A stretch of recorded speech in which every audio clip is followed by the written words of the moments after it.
Hi, I'm Brittany Stratton, and today I'm going to talk about teenage mental health and technology use. In the year 2023, every teenager falls on the digital native side of the digital divide. They've never known a day without the iPhone, laptops, or Facebook. However, just as teenagers and technology go hand in hand, so too do teenagers and mental health. Now, more than ever before, there's a focus on the growing mental health crisis in America.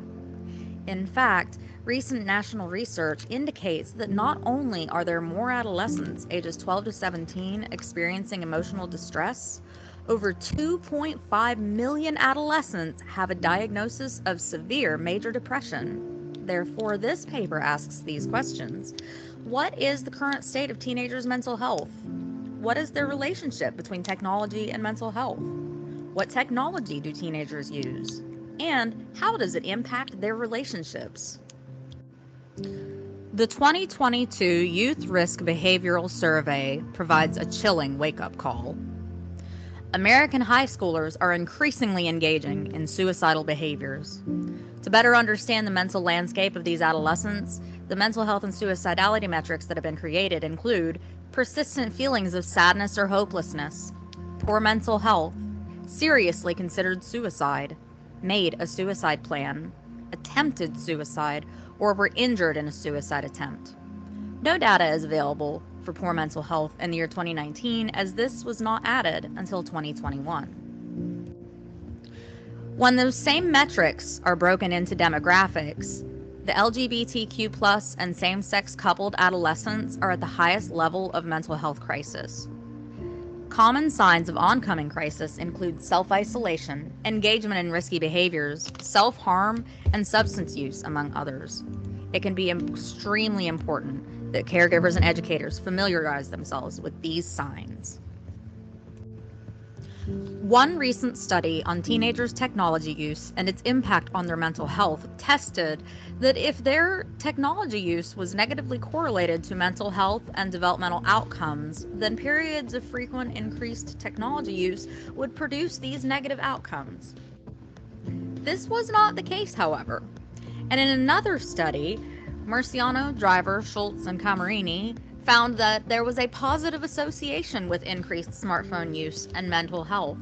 But they did caution that the effects were short-lived and, in the author's own words, ephemeral.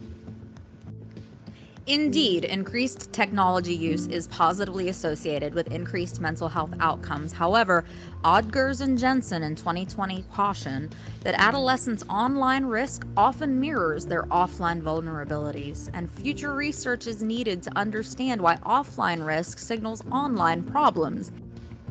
Possible developments that have contributed to the positive mental health outcomes include that the rise in social media platforms have produced greater networks of social support and emotional coping processes.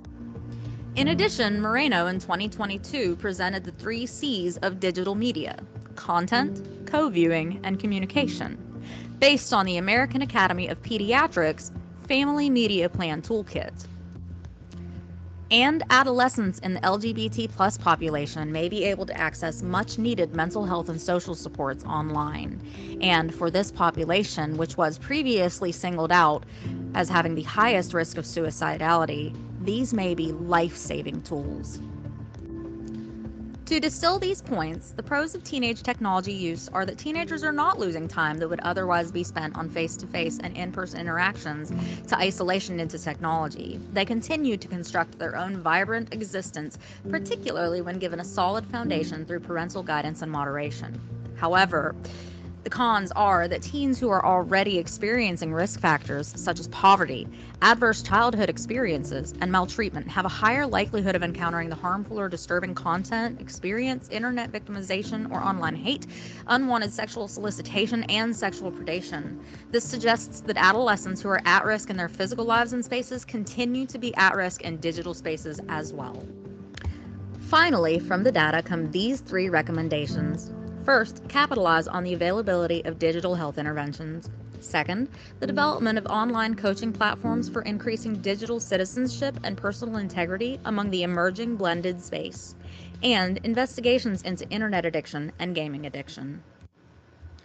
Again, this has been Brittany Stratton. Thank you for listening.